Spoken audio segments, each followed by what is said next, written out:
Are there any questions or comments on anything that I said this morning or didn't say at all? And yeah. Now here's the thing. It's not possible, it just isn't possible that among 60 people, based on all that thick stuff that I gave you, there's no questions. It's not possible. What is possible is that you do have a question or a comment, but there's something inhibiting you from asking it. And just stay with that for a moment. Now, what is inhibiting you from asking it is usually a story, which is that if I ask a question, I will look stupid. Or I'm going to make myself vulnerable if I ask a question. I'll reveal something about myself that I don't want people to know. I don't want to look bad. Now, so those are two possibilities. Either everything I've said is so totally clear to you that you got no question at all, or everything I said is so dense that it makes no sense whatsoever, and you don't know begin what to ask.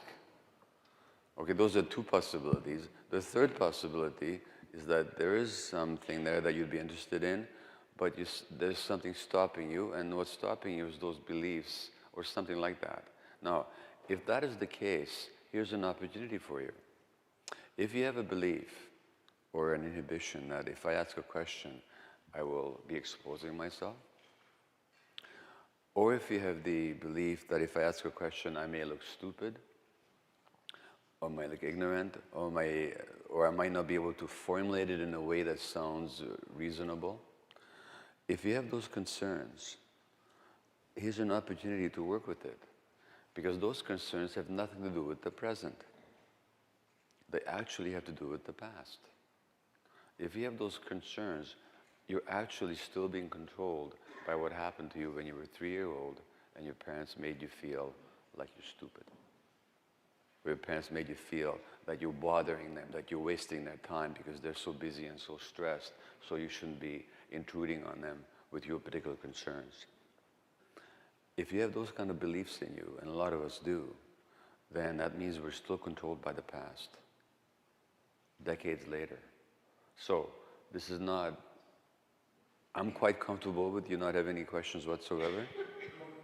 I can certainly handle it, and I don't need you to have any questions. But I can tell you that if you have those concerns, it's an opportunity for you to recognize that and possibly to transcend it. But that's always your choice. It's totally your choice. So I think I've finally got 2 people to have questions. So yeah. So yeah, now we got more hands up. Go ahead, please. Yes, I don't want to be afraid of my past, so here we go. My question was, after learning, it's sort of a question for anybody in the room that has a learning disability, or for the youth we work with. After you found out you had ADD, did that empower you to make any changes in your life? Did it help you, sort of become a different person, or what did you do to change? Right, thank you. Well, first of all, some people, when they get diagnosed with ADD or anything, they say, oh no, not one more diagnosis. One more thing wrong with me. I didn't need this. That's not how I reacted.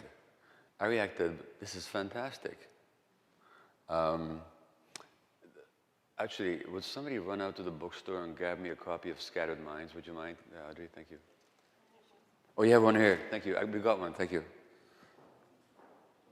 So let me read you something from the book.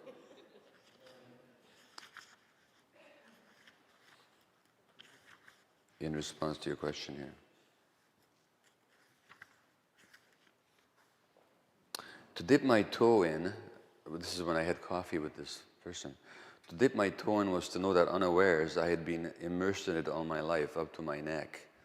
This realization may be called the stage of ADD epiphany, the annunciation, characterized by elation, insight, enthusiasm, and hope. It seemed to me that I had found the passages to those dark recesses of my mind from which chaos issues without warning, hurling thoughts, plans, emotions, and intentions in all directions. I felt I had discovered what it was that had always kept me from attaining psychological integrity, wholeness, the reconciliation and joining together of the disharmonious fragments of my mind. ADD seemed to explain many of my behavior patterns, thought processes, childish emotional reactions, my workaholism and other addictive tendencies, the sudden eruptions of bad temper and complete irrationality. I know it's hard to believe, but I'm talking about myself here. The conflicts in my marriage and my Jekyll and Hyde ways of relating to my children. So for me, thank you, for me it was a way of really recognizing myself. And I was 54 at the time, and I always had this sense that I had a potential that I haven't fulfilled. And I used to be frustrated by it. And then when I came upon this diagnosis, now I realized why. Now, one of the things I've always wanted to do was to write books. I'm a good writer, and I always wanted to write books. I could never do it because I didn't understand myself enough. I didn't understand how my mind worked. So for me to find out how my mind actually worked was a liberation. It was a real liberation that I'm not actually limited, but that there's certain mechanisms in my mind that I have to deal with. That actually it's possible for it to express my potential. I was 54 when I was diagnosed. Since then, I've written 4 best-selling books that have been published in over 20 languages now. And I would not have done it without that diagnosis, because I still would be frustrated not understanding myself. So for me, a diagnosis is never, if it's an appropriate diagnosis, it's never a limitation, it's actually a liberation. Because it explains to me, here's what's going on, how do I learn to understand this, and how do I get to work with it. So for me, it was very much what you said, that it was a way of opening up to my possibilities. And so any of you that are worried about that, no, in order to grow, you have to actually deal with what's there. So recognizing what's there is an essential beginning. Okay? Thank you. Other questions? Yes. So that we need the mic here. So you said people have either they attempt to keep relations or to be authentic, right? Yeah. And most people sacrifice authenticity for relationship. That's correct. Then is it fair to assume that people who sacrifice relationship for authenticity are either diagnosed as, either antisocial, all these other things, or that they're actually the healthier of the 2 options? It's both, when you talk about people who are diagnosed with that, thank you for the question. People who are diagnosed with antisocial, it's not that they sacrifice the relationship for authenticity. They also don't know how to be authentic. Their withdrawal from relationship is not because they want to be authentic. Their withdrawal from relationship is because they're afraid of relationships. And why are they afraid of relationships? Because they were very hurt in relationships. And you're very badly hurt, then one way you protect yourself is you just close down and you're not going to open yourself up. And I'll talk about that later, actually. But so the antisocial personality is somebody who is being so hurt that they withdraw. And you'll see this in your shelter sometimes. They won't trust you. They will close down. They will push away from contact. It's not because they want to be authentic. It's because they're terrified of relationships. Because when they were open to a relationship, which is when they were infants, they were badly hurt. Now, so that's one side of your question. The other side of your question is that, yes, sometimes people choose to be authentic, and when they do, they have to give up a relationship. Some relationships. For example, what if you're one of these people that is always nice, and is always serving others, and is always available, and never says no? And then something happens. Maybe you get cancer. Maybe you get depressed. Maybe you just had some therapy and you realize that you're not being authentic. Then you choose to be authentic. Now, choosing to be authentic means that when you feel no, you're going to say no. But all of a sudden, all these people who like you because you're always saying yes don't like you anymore. Well, then you're sacrificing the relationship for the authenticity. Except, what you're going to find is when you become authentic, you're going to attract other authentic people to you. And the people in your life who are willing to handle authenticity will not reject you, they will celebrate you. They'll say, hey, buddy, it's about time. I'm so glad to see you. Assert yourself. I was worried about you. And the people who can't handle that, they will withdraw from you. So in authenticity, there's always the risk of loss of some relationships. And of course, this is why sometimes people stay in relationship with the wrong people, because they're more attached to the relationship than they are to authenticity. So they suppress themselves for the sake of the relationship. And if they're going to be authentic and the other person can't handle it, they'll lose the relationship. The difference is, and here's the huge difference, and this is why your question is so important. The big difference is that when you're a child, you have no choice in the matter, because you're absolutely dependent on the relationship. You're not free to choose anything else. So when it comes to the conflict between authenticity here and attachment there, you have to go for the attachment. You're helpless in the matter. As an adult, you're no longer helpless. When we think that we're helpless, when we think that we're dependent, I need you so badly, I can't live without you. All these pop songs about, I can't live without you. Well, sure you can. The only person that can't live without somebody else is a baby. But the trouble is, it's hard for us to grow up. It's very hard for us not to be babies. In fact, you know what? I mean, the pop songs all, hey, I'm your baby. Well, this is where it's a choice that we make as to do we choose to grow up or do we choose to stay babies? And yeah, sometimes when we choose to grow up, then the people that can't handle it, they will leave us, for sure. Yeah. What are some of the limits or pitfalls that one or you believe exist in the search for authenticity? Pitfalls? Pitfalls that people might believe something's being authentic when in fact they're indulging in habitual behavior or programming or whatever. Well, I mean, one of the pitfalls is that, or one of the risks anyway, is, as just been said, is the loss of certain relationships in your life. But in terms of pitfalls, some people, when they realize that they haven't been themselves, then they develop some idealized view of what they would look like if they were themselves, and they get attached to some idealized view of it. So now they get attached to some false image. This is where people get into cults. They don't like who they've been, and all of a sudden they want to construct a totally different being.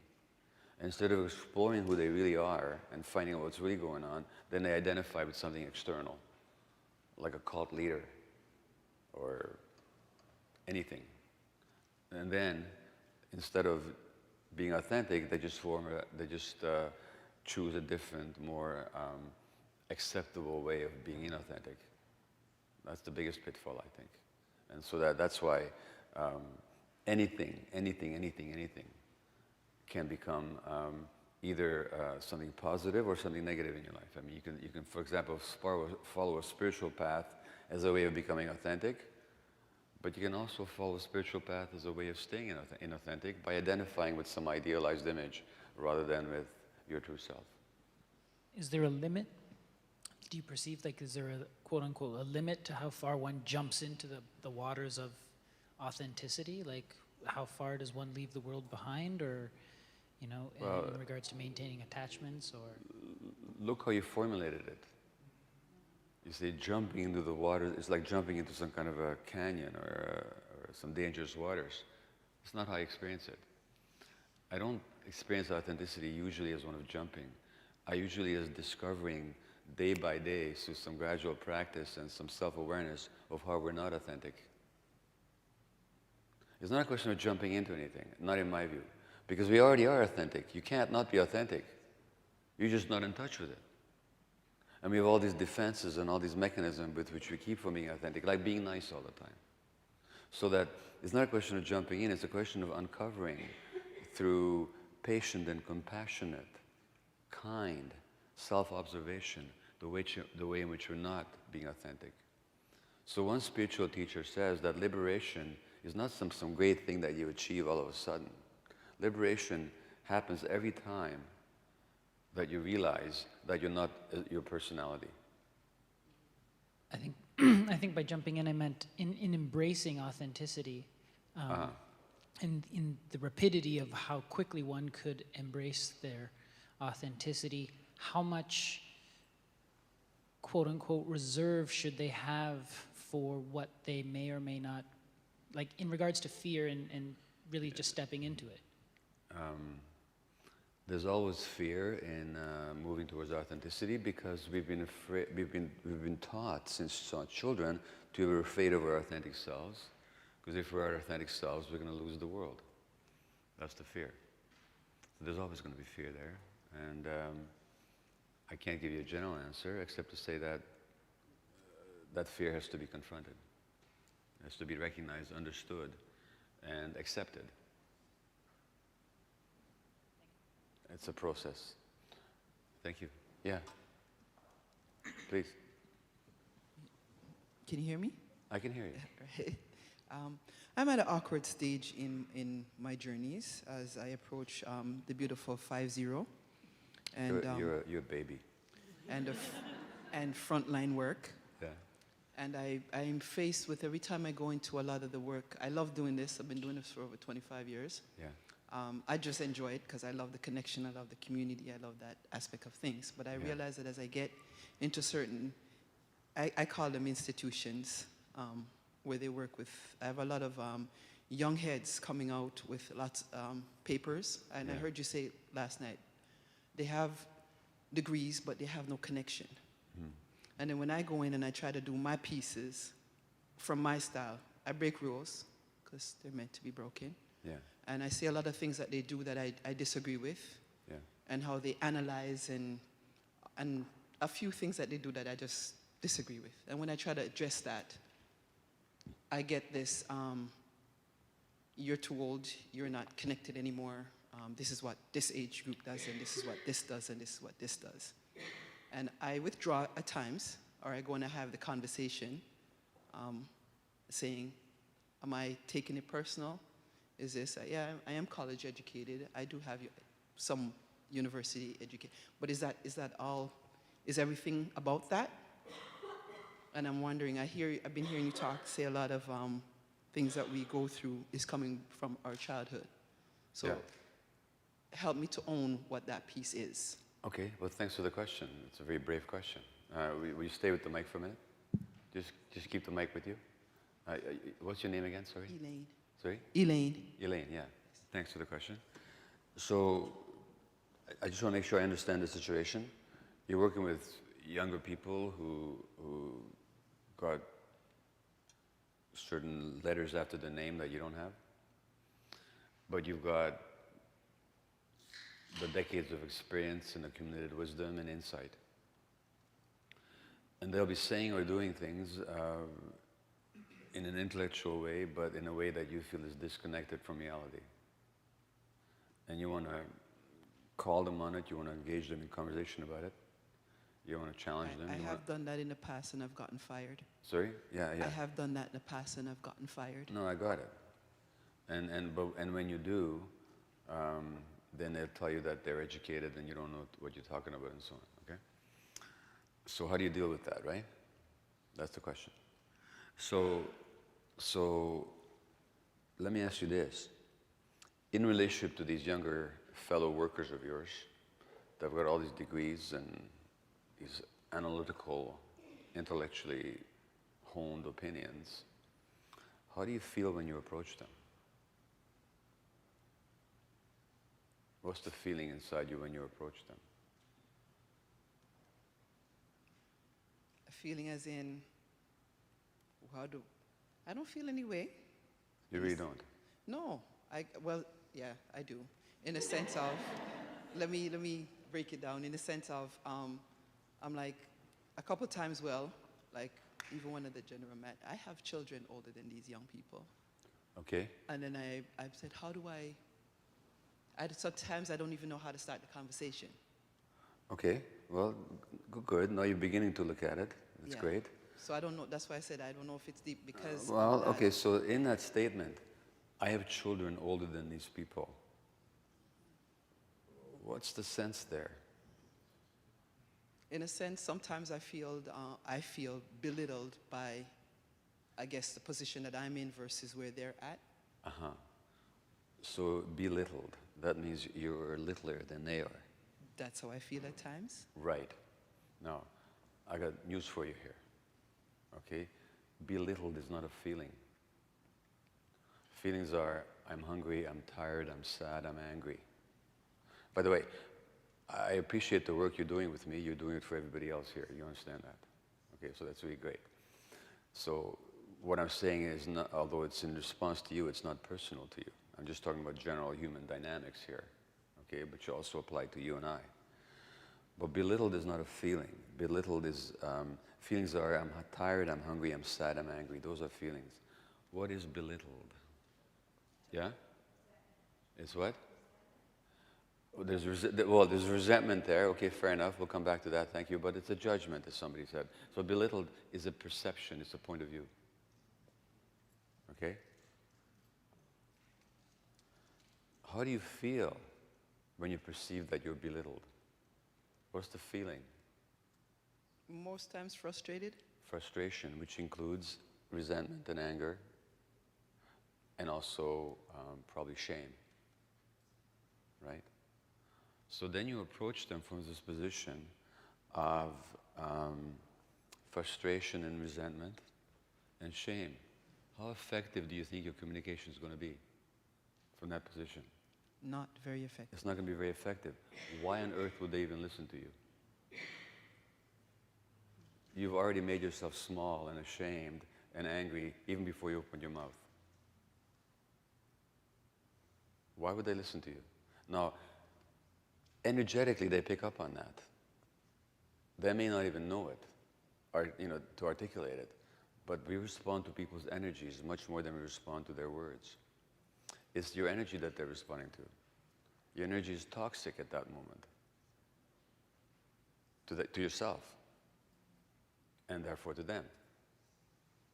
Naturally, they're going to defend themselves. Hey, I'm educated, college, you can't tell me this stuff. That's their defense against your toxic energy. They didn't do that to you. Who did that to you? I did that to You did that to yourself. You did that to yourself because, and let me ask you this question, Elaine. This sense of being small and angry and hurt, first time in your life? Or have you had that experience before? I've had that experience before. And how far does it go back? I think from the day I arrived in this country. At least? Yes. And how old were you then? 9. Okay? And I would argue it goes back even before then. Except you might not recall it. Okay? In other words, when you're confronting, so I understand you're a black woman from a foreign country. So you got 3 strikes against you. Culturally speaking, in this society. That's a given. Okay? But I also think that there's something more personal to it, which has to do with your own childhood. And then you bring that energy to your interactions, and then you're surprised, and you go, how come they don't listen to me? It's because they got degrees. It's got nothing to do with the degree. It's got to do with the energy transaction. You understand what I'm saying? Mm-hmm. So the good news, that's good news. Great news. Yeah. You see why it's great news? It's great. Yeah, because if you recognize that you're actually doing it, if we recognize, not to make it personal to Elaine, if we recognize that we create these situations ourselves, then we can uncreate them just by learning to transform our relationship to ourselves. And that means we transform our interactions as well. Fair enough? Fair. Great, thank you. Thank you. Yeah. Next. Yeah, I'm not going to ask a question. Oh. Hi. Oh, you are? Okay, great. Hi.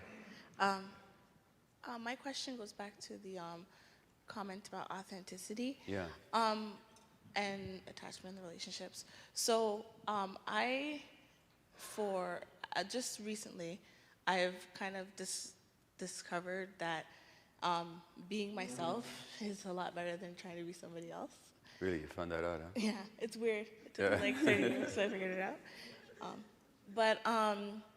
So I found that once I started like speaking my truth, I was one of those yes people Yeah. all the time, Yeah. saying no when I couldn't do it or when I didn't feel comfortable. Yeah. I lost a lot of like friends, but the friends that stayed, the relationship was so much deeper and so much better Right. than when I had like hundreds of friends. It's Yeah. so much better now that I have like the 5 or 10. Yes. But the thing is, I find that sometimes I still will not be true with certain people to hold on to that relationship.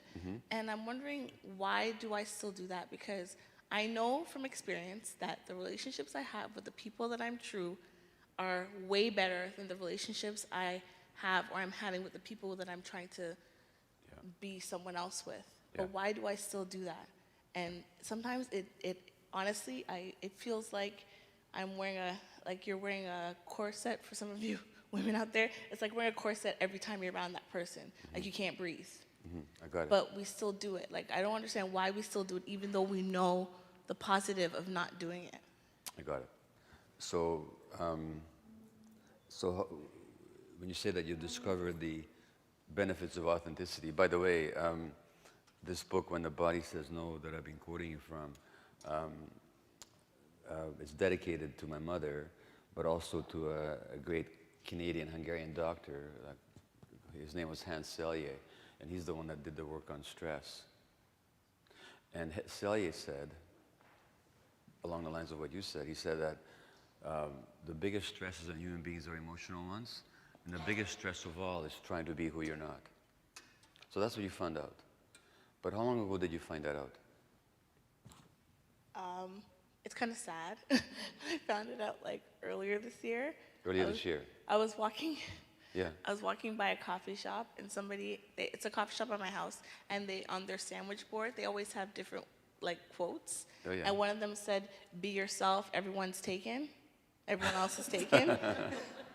And I was like, ha, ha, ha, that's funny. And I'm, like, walking home, I'm like, I gotta remember that so I could put it on my, like, BBM. Oh, yeah. And because I kept remembering it, I was like, that is so true. I Yeah. can't, everyone else is taken.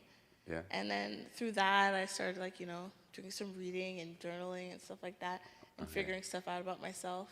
Great. But- So that you were just ripe for that Yeah. transformation, and that triggered it for you. Okay? So that was earlier this year. Sad you said it was. How old are you? I just turned 30. Okay, so how sad that is.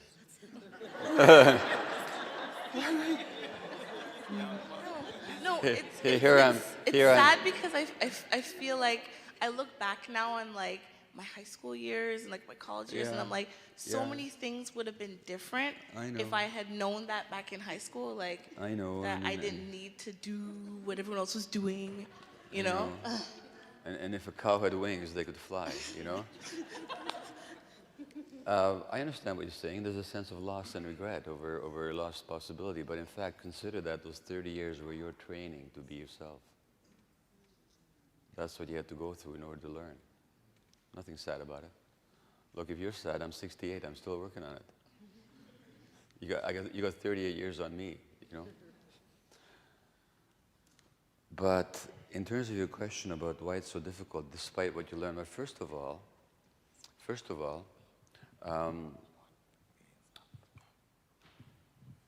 you're still new at it. You're still learning.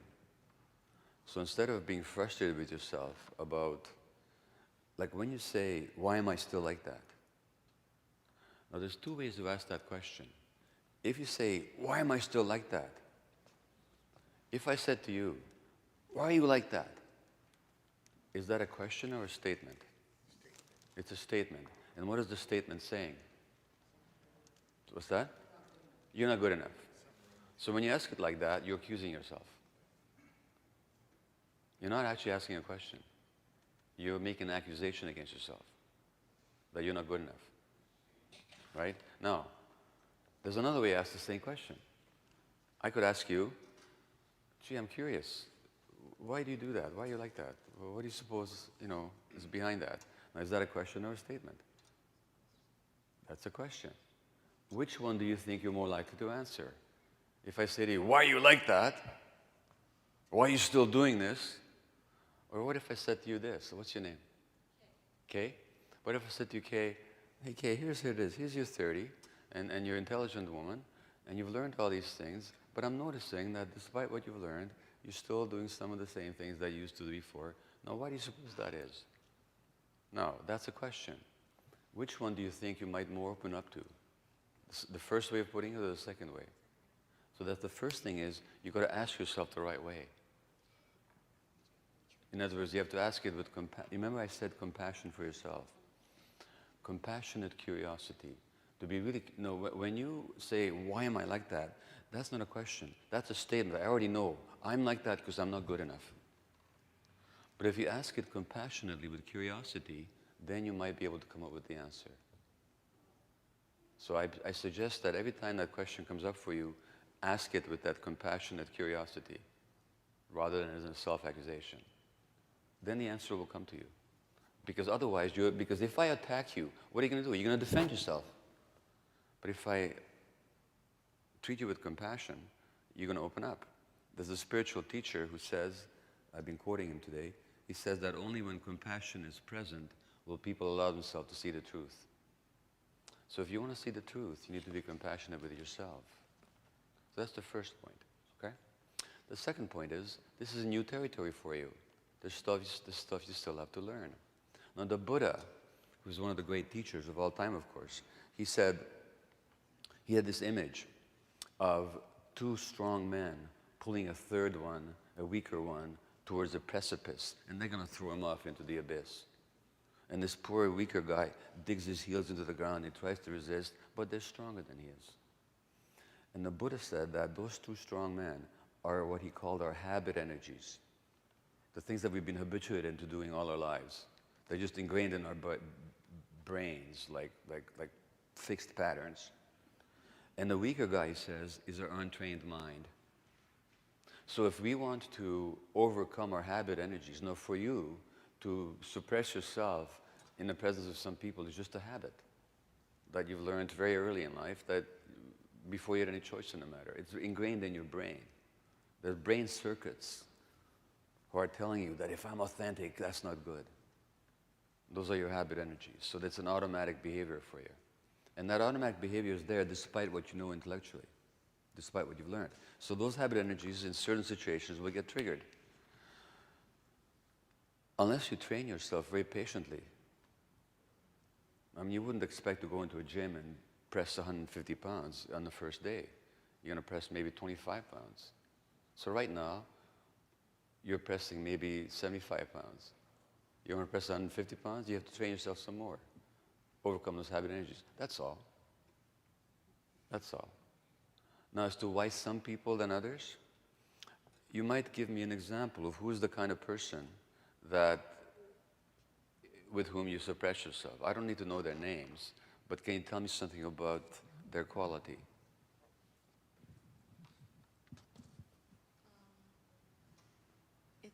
It tends to be around like women in my family or that I work with that are very like strong and assertive.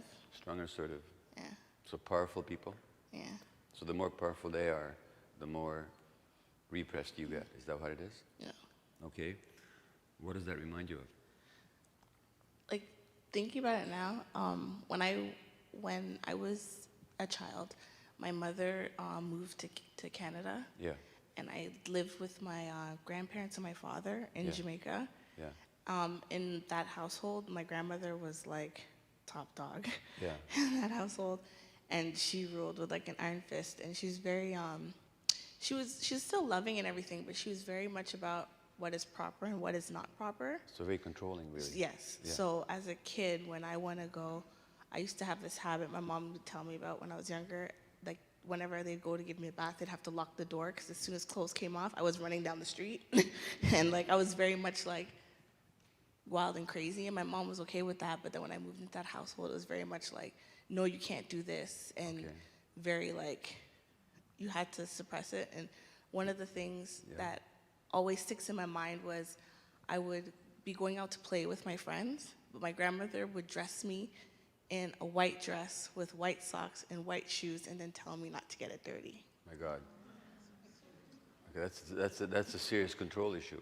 right? Yeah. So Okay, I got would it. be standing there like watching everyone playing, and like in Jamaica they play hard. Kids Yeah, play hard. yeah. And I would be standing on the veranda like watching because I'd be even afraid to leave Yeah. because I can't get it dirty. In other words, you're afraid to be yourself. Okay, now, all that's happening is that with powerful people, the emotions that you had when you're small, helpless, and controlled become triggered. So what you do with it is notice when those feelings come up and just tell yourself, this person is not my grandmother, I'm not a kid anymore. Basically what you're doing, you're projecting your childhood situation with your grandmother, as one example, onto whatever situation now with a powerful person. And those same emotions will come up because those emotions are triggered in your brain.